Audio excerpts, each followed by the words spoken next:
Hi everyone, this is Dr. Khutbuddin Ali, your eye doctor. So I'm coming up with a very interesting topic today, which includes my subspecialty of retina. So as you know, the November 14th of every year is celebrated as World Diabetes Day. It is a day where we make sure that all the diabetic patients every year have an awareness that how important to maintain their sugar levels to make sure that it doesn't affect their health overall. As part of the involvement of all other parts of the body, diabetes involves our eye department also. So it mainly affects the retina. The retina is, as you know, the nerve layer of the eye, which is very useful for having a clear vision. Retina is like a curtain. Whatever the image the eye perceives, it will form a picture, it will fall on the retina. From there it goes through the optic nerve to the brain. There it is sensitized, and then the picture comes back and you know what the object in front of you is. So it's a very important part, which what you call unfortunately is badly affected with uncontrolled diabetes. So today we will discuss 3-4 important things to make sure how we should make an important discussion so that our eyes are protected from the ill effects of diabetes. Firstly is, what is diabetic retinopathy? As the name itself suggests, diabetic retinopathy is something where the retina of the eye is affected because of uncontrolled sugar levels. And who are affected because of diabetic retinopathy? Everyone who is having a history of diabetes which is not under control. Also, I see many patients who do not even know that they are diabetic. Their sugar levels may be high, but because of not having a regular checkup, because not having some serious complications, they do not approach a doctor and they don't know that even they have diabetes. But by that time we see patients, they have diabetic retinopathy damage. It's not uniform in all cases, it is like a graded manner.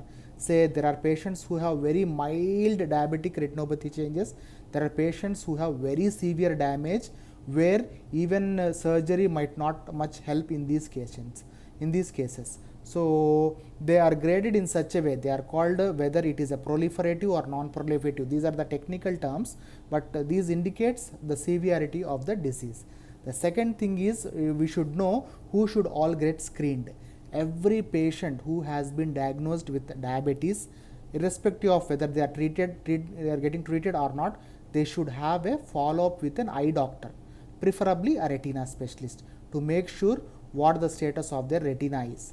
Once the eye doctor looks at their retina, has a detailed examination, dilated fundus examination, he or she, the doctor, will identify whether there are any diabetic retinopathy changes or not. They will be advising you some investigations. You have to get them done to make sure what stage of diabetic retinopathy you are suffering from. Then, depending upon the severity and depending upon what the doctor feels is good for you, they will suggest either medicines for you. Some cases may need lasers and some may even need surgical management. The third thing is diabetic retinopathy. How can you say which patients are more affected? Generally, patients with diabetes, as we have discussed that they have these changes, if it is associated with some other health problems, say like hypertension, uncontrolled blood pressure levels, cardiac disease, they have anemia, they have some nephropathy, kidney conditions, renal conditions, or they have some other blood disorders, all these may add up to the problem and it may make diabetic retinopathy much severe than expected. So how to do it? As told earlier, we have to have a proper checkup with the doctor and we have to treat the cause of the disease. So what is the cause? The cause is, the culprit is uncontrolled sugar levels. So you have to discuss with the doctor.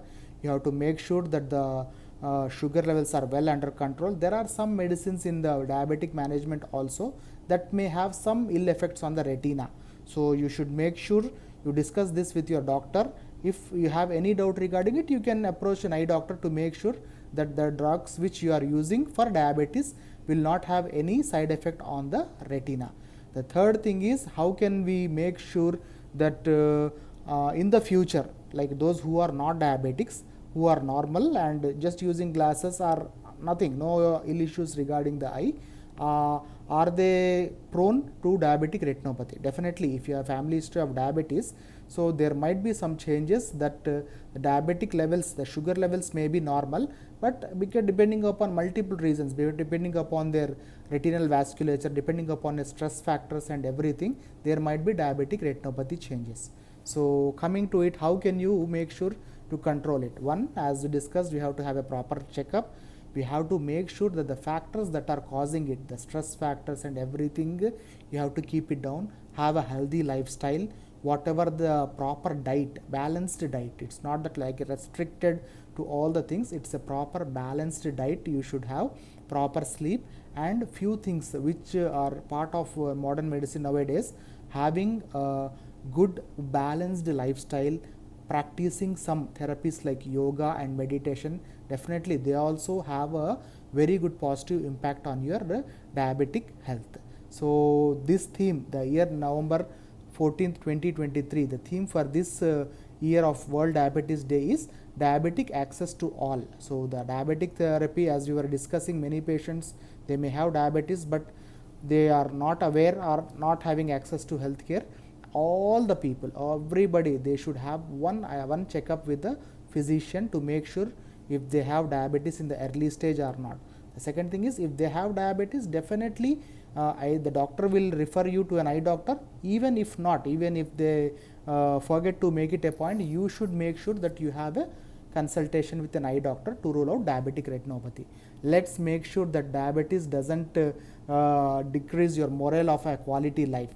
We should make sure that it should be under control.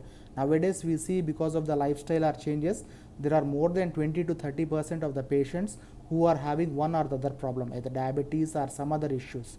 So diabetes should not be a hindrance for your lifestyle, for your quality lifestyle, for practicing your hobbies, for achieving all your goals and ambitions. This should not be a hindrance. It is something we can keep it under control, and discuss with your doctor, have a proper diet, discuss with a dietitian what to eat, what not to eat, and make sure that you have regular checkup. Wish you very happy and safe health for this World Diabetes Day. Let's make it a point to spread awareness about diabetic retinopathy. Thank you.